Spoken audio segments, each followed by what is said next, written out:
Good morning. Thank you for inviting me to speak to your congregation on Wear Orange Sunday. I am Becky Virgalla, survivor of a mass shooting.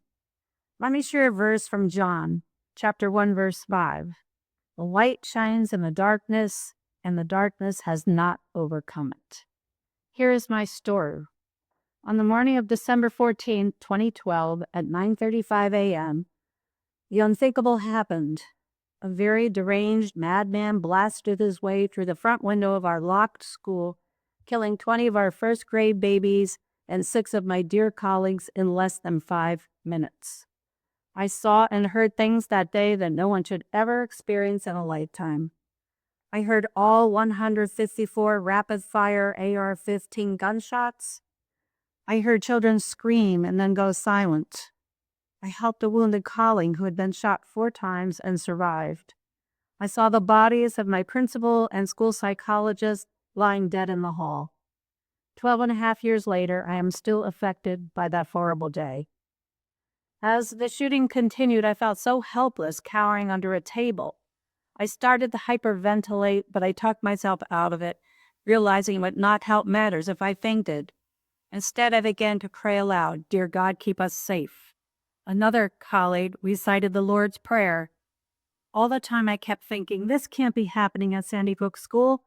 This has been my workplace for 15 years in my children's neighborhood school. I wondered when we would be next. When would the shooter enter our room? Would I ever see my husband and family again? Beside me, a frantic parent tried to leave our room, and we physically restrained her. I had a surreal experience while under that table. As I was praying, I felt a physical sensation like a chill or someone breaking an egg over my head, starting at the top of my head and spreading down to my toes. I heard a voice say, "You are going to be okay."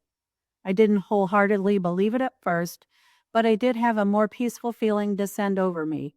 I sensed a spiritual presence from that moment on, and somehow I felt calm enough to venture out from my hiding spot to hold the hand of my wounded colleague.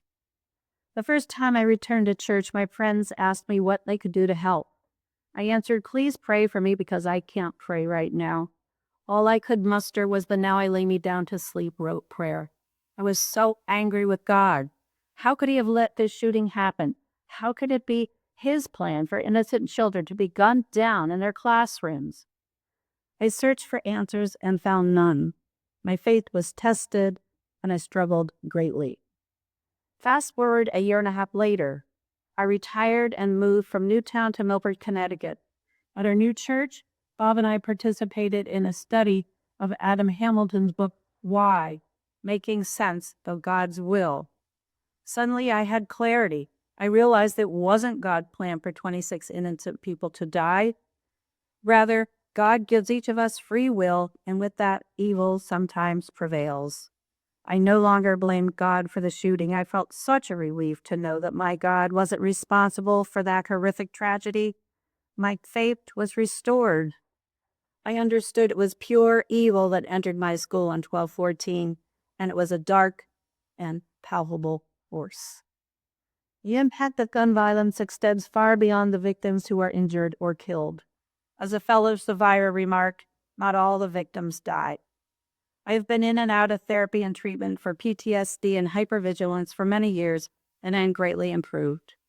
I could not have gotten this far in my trauma journey without the unfailing support and love from Bob, my family, my friends, and my faith. I know that my God is a kind and loving God. I've learned how strong and resilient I am.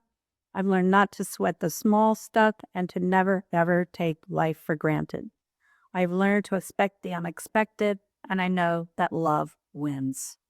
Thank you, Bethesda United Methodist Church, for your ongoing work towards gun violence prevention and for advocating for safe gun storage.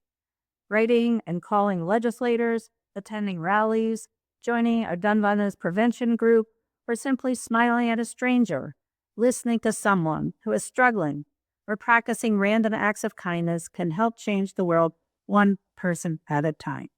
Amen. Thank you.